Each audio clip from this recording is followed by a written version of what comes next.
मैं लड़ाई लड़ रहा हूं आपके लिए। अराजकता नहीं है, गुंडागिर्दी नहीं है। जय भीम।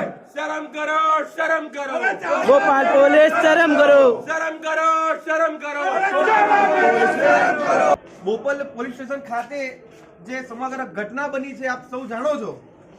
અત્યારે અહીંયા હાલમાં ગુજરાતના મોટાભાગના આગેવાનો અહીંયા હાજર છે। દિવ્યાબેનને ન્યાય અપાવવા માટે મોટાભાગના આગેવાનો લડતની અંદર સામેલ થયા છે।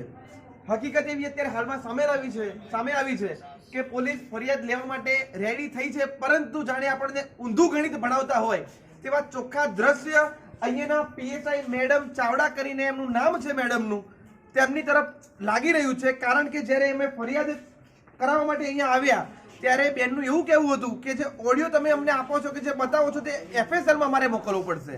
તો એ બેનને કહેવાનું પીએસઆઈ મેડમને કે ચોખ્ખી ગાળો આપી છે તમે એની ઉપર પ્રાઇમરી ધોરણે કઈ એક્શન નથી લેતા, ના પ્રાઇમરી ધોરણે અરજી લો છો, ફરિયાદ લો છો અને ઓડિયો એફએસએલ રિપોર્ટ મોકલવાની વાતો કરો છો। તદ્દન બેન દ્વારા ઢીલી કામગીરી, આરોપીને બચાવવામાં આવતા હોય તેવા દ્રશ્યો બોપલ પોલીસ સ્ટેશનના પીએસઆઈ ચાવડા મેડમ દ્વારા દેખાઈ રહ્યા છે। અત્યારે હાલમાં પણ જ્યારે ફરિયાદ લેવાની વાત થઈ ત્યારે એવું કહી રહ્યા છે કે બેન છે તો મારી એક એમની સાથે એક બેન જ જોઈએ છે, બીજો કોઈ પુરુષ ન હોવો જોઈએ। દિવ્યાબેનની માંગણી એવી છે કે એમના કાકા છે કાંતિભાઈ જે કાયદામાં જાણકાર છે, મારે એમને જોડે રાખવા છે, તો સ્પષ્ટ ના પાડી દે છે કે હું તો ફરિયાદ નહીં લઉં, કાં તો મને જે યોગ્ય લાગે એ કરો। આ બાબતે આપનું શું કહેવું છે કે તમને કાંતિભાઈ જોડે હોય ફરિયાદ લેતી વખતે તો એ લોકોને કોઈ વાંધો ન હોવો જોઈએ, તો ત્યારે તમને વાંધો નથી?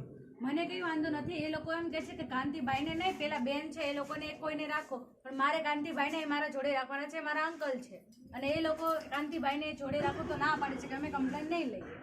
સવારમાં શું કહેતા હતા? અને સવારમાં જે અમે વાત કરી તો 5 વાગે એ લોકો એમ કે છે, ચાવડા મેડમ એમ કે છે કે ઓડિયો અમે એફએસએલ માં મોકલશું, પછી કાર્યવાહી થશે। એટલે ઈરાદો જ નથી મેડમ નો કે આ ફરિયાદ થાય, એ આપણને બપોરના ભેવી રહે ચાવડા મેડમ ઈરાદાપૂર્વક મળેલા છે એવું શંકા છે।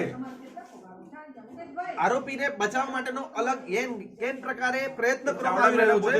કેમ કે આપણે 5 વાગે અહીંયા આવેલા હોય, દીકરીને ગંદી ગાળો બોલવામાં આવી જે ઓડિયો મારફતે સોશિયલ મીડિયામાં બધી જગ્યાએ વાયરલ થયેલું છે। તાત્કાલિક તાબડતોબ રીતે એની પર ફરિયાદ થવી જોઈએ, ન ફરિયાદ થાય। અહીંયા અત્યારે હાલમાં રાતના સમયે આપણે બધા આગેવાનો ભેગા થયેલા છે ત્યારે માંડ આ લોકો રેડી થયા છે, એમાં પણ કોઈકને બચાવવા માટે આમ તેમ આંટી ઘૂંટી કરવામાં આવી રહી છે। સ્પષ્ટ માંગણી છે, દીકરીના કાકા છે તે ફરિયાદ લખવાતી વખતે એમની જોડે રહેશે અને રહેશે, અન્યથા અહીંયા તો બેઠા જ છે સમાજના આગેવાનો, કાર્યકર્તાઓ બધા અહીંયા આવી રહ્યા છે। જ્યાં સુધી ફરિયાદ નહીં થાય ત્યાં સુધી કોઈ હટવાનું નથી। જય જય જય જય જય ભીમ, જય ભીમ, જય ભીમ, જય જય જય જય ભીમ, જય ભીમ, જય ભીમ। शर्म करो, शर्म करो, भोपाल पुलिस शर्म करो, शर्म करो, शर्म करो।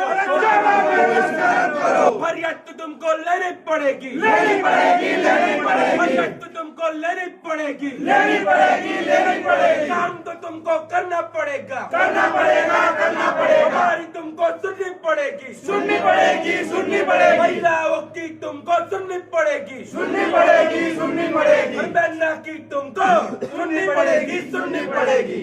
कल्पेशભાઈ ઠીક છે, આપણે જાતિ વિરોધી ચાવડા જે પણ અત્યારે હાલમાં જે ઘટના બની છે કહીએ છે ચાવડા મેડમ એ કોઈ લેવા અમને દેવા એવું કહે નહીં, છે એમાં કે હું આ નહીં કરું એટલે તમને બે મિનિટ ના ભલે લાવી લેતું